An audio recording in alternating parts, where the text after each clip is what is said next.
What's going on, everybody? Eric Lindquist at Stochastic here in the Odd Chopper channel, coming to you with a 3-game and 1-game edition of NBA and NFL Lindy's Leans, Likes, and Locks. Hit that like button, subscribe button, notification bell goes a long way for me on this video, goes a long way for you. That way you become apprised whenever great content is going live here at our little neck of the YouTube woods. I'm going to fly a little bit today. It's going to be a very short video. We only have 3 NBA games, no props out yet, but yeah, we'll get into the ins and outs of what I think some of these opening numbers are going to be and where we can attack, because there's one in particular, a lean, that I really want you paying attention to. And then in the NFL streets, I have a like/lock because I just can't believe these are actual real numbers. We'll get to the ins and outs of that, of course, but I said today was going to be the last day for it, but we extended it to Thursday. It is promo code SWEEP12. Get a month of the premium Discord for just $12. Going to be a pretty flat day there overall as I look through some of the results, which, you know, shout out Trek Road, my guy, I mean, just coming in hot, saying, oh, don't send out the messages. Well, you know, it's all right. Just literally sitting here watching sports all night. Jokic, a 50.3 quarters, just ridiculousness, just an absurd day. But from a betting perspective, obviously it wasn't my best video, but Norman Powell goes over 2.5 3-pointers. That was useful. Hartenstein gets blowout. I mean, that's just a disturbing thing. Only 20 minutes from him. The Lakers can't keep that remotely competitive. Horrendous stuff there overall. So between Hartenstein, Lakers plus 7.5 looks to be kind of the bugaboo of the day, but overall, Saddiq Bey, 20.5 points plus rebounds plus assists, ended up betting that one. Comes through easily in just points. That was kind of the theme as well. Jared Allen, 27.5 points plus rebounds plus assists. He covers that, just points. It was absurd watching some of these games today. The National Blowout Association was in fine form, but I think we might see a blowout on Thursday Night Football. We'll get into that one and the play that I think corresponds to it. But overall, we had a really good week 9. Week 10 was pretty flat in the NFL streets, and then the NBA has just been rocking until a little bit of a hiccup there Wednesday with the video, but overall, pretty darn good stuff. The triple-double on Monday from Cade, the Isaiah Jackson double-double. Overall, I'm very happy with the results from that, and just need to keep betting three-pointers, it would appear. Three-pointers. The three-point market has been very kind to us, so let's keep that going, and without further ado, promo code SWEEP12. Check it out. Let's get to the plays, shall we? Yeah, it's NBA streets. First off, 2 fun things. 1, it's my anniversary. 2, I love my wife. So there you go. There's that. Oh, yeah, and we're having a kid. That's going to be fun, too. So baby Lindy coming in April, which I haven't shared yet on this program. Had a pretty crazy, tumultuous year in life, but I think a lot of us have. And, you know, no matter what happens, no matter where you are in your life, no matter how things progress, I just got to tell you, it is very fortunate to be doing this program on a nightly basis. It's 1 a.m. Eastern time, 10 p.m. Pacific. I'm stone sober. I'm just happy to be alive. And I'm just so grateful to have all of you along for the ride and taking care of me, and I can take care of you, and we can make some money together long term. Didn't do a great job on this video, that's for damn sure. So throwing out all the soft stuff to begin, so you can't get mad at me, but yeah, you can totally get mad at me from time to time. Keep me accountable. That's very, very important. But I look at this, friends. I look at this. Toronto plus 7.5. Also, I got to tell the Discord, which was fun because I've been holding that one back. I found out September 19th on my birthday that she was pregnant. And yeah, and everything is going very, very well. Very excited. What, 4 months? 4 months. That's wild. 5 months to go. No pressure, Eric. Toronto plus 7.5 taking on Cleveland. New shiny thing. And Cleveland just goes apeshit. Craig Porter Jr. was the stone cold nuts in DFS, and I cannot believe how good I had it in that department. Kyle Kuzma needs to suffer for his sins. Another thing I very much, not that I got wrong, I just didn't think Kyle Kuzma could be that bad. Kyle Kuzma might be the biggest headache when it comes to like Giannis Antetokounmpo being out. Giannis, do not sit the rest of the year. That would make me very happy. But Cleveland, they get to get all their big boppers back. Darius Garland's still going to be questionable with that toe contusion, but Donovan Mitchell, Evan Mobley going to be off of the injury report. And I'm sure they just had a great Tuesday night in Miami. Wednesday night, did they stay in Miami? I think so. 4 nights in Miami is a long time when you're an NBA player. I bet it was good to be a bottle service girl on Tuesday night. But Wednesday night, maybe they flew back, maybe they didn't. Either way, we're going to see their main boppers outside of maybe Darius Garland, who I expect to be questionable for what it's worth. And then Lonzo Ball shouldn't be playing on the back-to-back, but that doesn't really matter when you saw what you got from Craig Porter Jr., who I had tons of in DFS, but did I bet him? No. There were no lines available like the whole day for the guy, which was really, really annoying. But I will say this, books have been playing stuff closer to the vest with props. You might notice I've been recording a lot later or like early in the morning, like 5 a.m. my time, because I love you. I also love my wife, but I love this. Cleveland 7.5. I know it's a lean here right now, but Toronto, you go through some of their numbers. I'm surprised how much respect they're getting in the marketplace right now. 7.5. I would normally have this like closer to the 9.5 realm. This is a lean that could be a like. If you're looking to upgrade something, again, I have a 3.5% ROI on money lines and spreads this season in the NBA. That's not great by any means. I have north of 17% in props. So yeah, maybe pay attention to the props a little bit more here. Overall, there's a lot more of those because that's what I specialize in. That's what I've done for 9 years basically, but 5 years on this program. Talk a lot more props. I try to leave up, again, I'm making a profit for it, but on a week in, week out basis, you might be like, oh, he's hitting at a much higher clip on those. When you see props from me, please take advantage of those. But Cleveland minus 7.5. I've got this as positive ROI right now, but positive expected value right now, but just feels a little bit thin here. I do want to see what happens with Garland. I don't love the back-to-back for Sam Merrill. I don't love the back-to-back for Craig Porter Jr. I don't love that they were just in Miami for 4 days for Cleveland. So, yeah, they played 2 games against Miami and had to stay overnight with the day in between.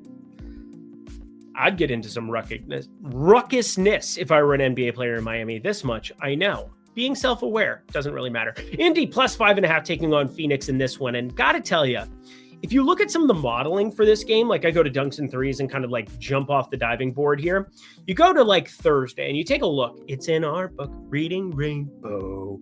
You will notice very, very quickly, how are you not betting Indy 5.5? Well, let me tell you, friends, they are a 1-10 basketball team. They just got Andrew Nembhard back into the mix, and he started to look really, really nice already, but it hasn't resulted in winning basketball play because they started Jeremiah Robinson-Earl and Tony Bradley last game. What are we actually doing? Now, Isaiah Jackson, looked way better than Tony Bradley.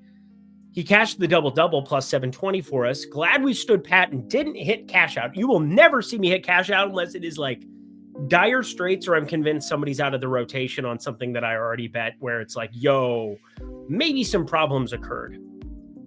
Might be seeing that with Golden State. I don't know. Brandon Pajemski out of the starting lineup going to Will Richard there. But we got ourselves Indy and Phoenix. I want to talk a little bit about Andrew Nembhard. His usage has been like crazy high alongside Pascal Siakam even upon his return. He played on the Canadian national team ahead of Jamal Murray like a year and a half ago, the greatest summer of basketball that there ever was and ever will be. It's the greatest game ever played. That's, in my opinion, that was just as good as it gets as an American fan. But Andrew Nembhard, Canadian himself, 20 plus points. I know this is a little bit more aggressive and going like upper realm of where his points probably 16.5, 15.5, things of that nature. Phoenix 17.5 maybe, but he's playing gobs of minutes relative to what I was expecting right from the get-go and coming off of injury, and Ben Shepherd sucks. They don't really want to play minutes there. Phoenix is on the back-to-back. They played Dallas, and yeah, obviously Dallas didn't matter. You got rid of Nico. You just go back to sucking. Cooper Flagg got dinged up a little bit, but didn't really matter. He came back right away. And Phoenix, Devin Booker, Mark Williams. It's a combo that's been all right. Grayson Allen's knocking down shots. Royce O'Neal's doing the D&3 thing. I think this is a spot, though, that Indy could maybe catch them a little bit off guard. And Andrew Nembhard specifically, crazy usage, crazy opportunity. Fire it up, maybe. Again, it's a lean for right now. Do want to see some of those opening numbers, but I pushed it to the upper realm because I do think we're going to get some plus money on that. It's going to look pretty advantageous. Hit that like button if you could for me, because again, I'm out here grinding for you. Put in that work, Devin. Don't give up. Another one. Atlanta, they just win blitzkrieg pop on Sacramento's faces today. Very happy. Again, sometimes it's not the bets that you make that lose, but it's the bets that you don't make that would have lost that really feel good. I almost bet a lot of Sacramento shit today, and boy, am I happy that I hit eject on it. And the main reason is I just think they're broken. The formation of this basketball team, it makes no sense. From the moment they traded Tyrese Halliburton, look what Indy's doing without Tyrese Halliburton here at the moment. I know defensively that he's not much, but he creates so many opportunities, especially when he's knocking down shots like we saw in the playoffs last year. And they chose the De'Aaron Fox route over the Tyrese Halliburton route, which, again, wasn't a route I think they needed to choose. I think De'Aaron Fox can play off ball. I think he can get created for. I think there's a lot of ways that he can go about it, and we're seeing that in San Antonio. I think it's going to be really fun to watch him and Wemby in years to come, or potentially years to come. It depends on what San Antonio needs, because Castle, really nice young piece. Vassell got paid already. Keldon Johnson doesn't matter. But Atlanta, Nickeil Alexander-Walker played here on the front end. Does he play on the second half of this back-to-back? I don't know. But I'm pretty positive we don't get Kristaps Porzingis out there. And yet, even when I take him off the floor, there is nothing stopping my modeling from betting Atlanta right now. If you had Porzingis in, yeah, obviously that's a little bit of an upgrade, but I do think you still get Nickeil Alexander-Walker playing on the back-to-back, which is wild that it matters as much as it does. But this is a very thin team. Taylor Hendricks, Kyle Henderson, George Niang, all going to continue to be out. And they haven't really figured out what to do with this guard rotation. Walter Clayton is once in a while closing entire fourth quarters. You got Kyle Filipowski at the 4 who can't really find minutes. Now that they're starting Ace Bailey, who played the best game of his young NBA career last time out. It's weird to watch Ace Bailey. Not a huge Ace Bailey guy, but Atlanta, the big thing for me is I expect Jalen Johnson and Kongwu to be out there. And against Markkanen and Nurkic, Kongwu's still going to be able to pull him out to the perimeter, and Jalen Johnson should just be able to feast in this spot. Now, Lauri Markkanen should also be able to get his for what it's worth, but can Utah hold off the fact that, again, if this weren't a back-to-back for Atlanta, I would have locked this, that's for sure, because I just think this is a little bit of a broken number. You have way better NBA players in the starting rotation there, as opposed to Keontae George, Svi Mikhailuk, Ace Bailey at this stage of his career. He's got an NBA-ready body and going to be a decent enough rebounder in addition to what he can provide scoring-wise if the knockdown shooting can come along for the ride. But Atlanta money line, -120, we like it. But to the main event we go. I'm not even going to, well, I should do this quick. Be like Lindy, join Tails today. Head to the link below, friends. Check out tails.bet/Lindy. That's where you can find me, or just head to tails.bet. Tails.bet is phenomenal stuff. Tons of free bets for you from tons of experts such as myself. And if you want to be like Lindy, that's me, you can take advantage of the sign up down below. If you have a sport that you specialize in, if this is something that you would like to do, I know that I've got a thumb up and the bat is just leaning on his shoulder there, but you could be like Lindy and be a sorcerer. That'd be cool. Whatever, let's get to the main event. This is my favorite NFL bet that I can remember in a long damn time, and I've been waiting, wishing, hoping that we were going to get an opportunity like this, and it's finally arrived. We got to see a lot of early information, what he did against Tampa. And who am I talking about? Well, Drake May is your favorite for MVP, but that's not who I'm talking about. The New York Jets taking on the New England Patriots. Just to touch on the Jets side, obviously Garrett Wilson going to be out for the foreseeable future. Mason Taylor probably walks into a number of targets in this spot. If you're desperate, if you're, in fantasy and looking for something off of the wire, Mason Taylor is available in most leagues over on Yahoo, like almost every league over on ESPN. I think he could get peppered with a ton of targets that are just bullshit targets here. If you're PPR, especially like 6, 7, 8 targets, 4, 5, 6 catches, and you're in a desperate spot, or you're somebody like me who has a ton of Sam Laporta. Yeah, you're getting a little bit nervous. Sam Laporta popped up on the injury report with a back injury, didn't practice on Wednesday. Please God, practice at least in a limited capacity on Thursday, and hopefully that's just a rest situation for them. Yeah, I need Sam Laporta back. But Mason Taylor, if you're looking for it, if you're in a bind, he's available a lot of places, and I think he's an all right spot. I think Adonai Mitchell should probably get elevated in this spot, and he's by far the most talented guy. He just in Indy didn't fit into the culture. And Michael Pittman, extremely talented alpha wide receiver. Josh Downs, extremely talented in my opinion, and the best of the grouping lately has been Alec Pierce, who I've always been in love with, but showing out that he's more than just a deep burner, throwing a lot more interesting routes in there. If you go to Next Gen Stats, NFL Next Gen Stats, check out Alec Pierce, because some of the development for him throughout this season, it's showing why it is that Daniel Jones, I think, has been successful. He has 3 very specific wide receivers. Oh, and did I mention Tyler Warren? But whatever, we're not talking about the Colts. Oh yeah, and a running game and an offensive line. Heard Jonathan Taylor's pretty good, but that's neither here nor there. Drake May is your MVP favorite, but I think my favorite play that I've seen in a long time Ramondre Stevenson out, Terrell Jennings questionable, and I don't expect him to play as of right now. How do you not back TreVeyon Henderson to the moon in this spot? And I have looked at a lot of alt lines in a lot of different places throughout the last 2 days, and I've been very quiet about it because I've noticed when I tweet something out, numbers tend to get just nuked immediately. When I say something on a show, it tends to go away. And obviously, I'm on the fantasy side of things. It doesn't get reacted to as much as when I'm doing things here on the betting sides, but still, I'll say something on the fantasy side and all of a sudden, wow, okay, well, there's no value left in that. TreVeyon Henderson, that 12.5 carry number that we stayed away from last time, where I'm like, obviously Mike Vrabel has some feelings and some opinions there. He just ran it all over a Tampa Bay team that is very hard to run on. And that should speak, one, to how good TreVeyon Henderson is, too. But number two, the most important, is that he is the lone back who is capable of anything. And now he gets to go up against a Jets team that, yeah, they won 2 games now. Oh, congratulations to them. But they traded Q. They traded their main run stopper. And this is not going to be a fun situation for them in any way, shape, form, figure, anything. TreVeyon Henderson's going to get all the opportunity. They are 13.5-point home favorites. This is one of the largest spreads we've seen since, the Buffalo-Miami game on a Thursday Night Football?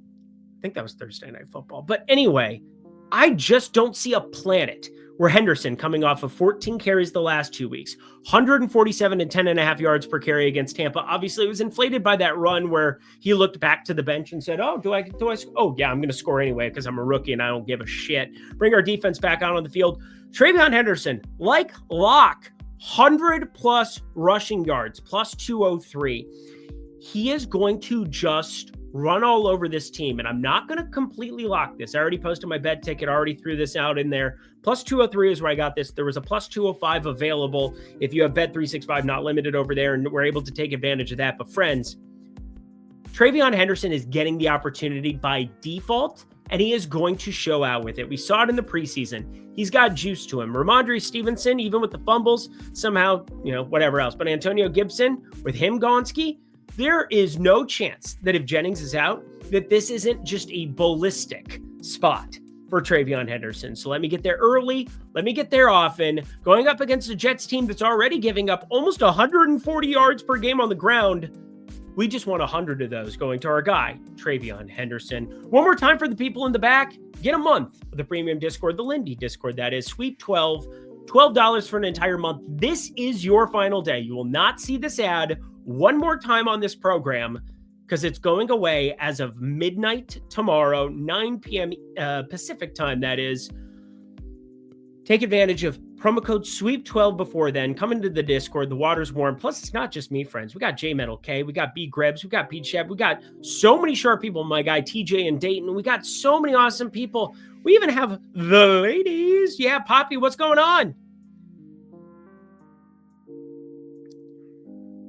I'm done talking. And that does it for another edition of NFL and NBA Lindy's Leans, Likes, and Locks. Head to the comment section below. Let me know your favorite plays that exist on the board for tomorrow's slate, but I just don't see a way around it. TreVeyon Henderson going to absolutely nuke the world. Stephon Diggs looked at his anytime touchdown numbers. They've gotten nerfed. We bet it 2 weeks ago. Didn't even think it was really that tenable last week, and he ends up scoring again. Incredible shoestring, toe-tapping Stephon Diggs stuff. Cardi B's a lucky lady. Alrighty, let's get the heck up out of here. I hope you have a great Thursday. I'm excited about life. That's it. Until next time, friends, I'm Eric Lindquist. Best of luck in the NBA and NFL streets on Thursday. Let's get this video rocking again. Bye.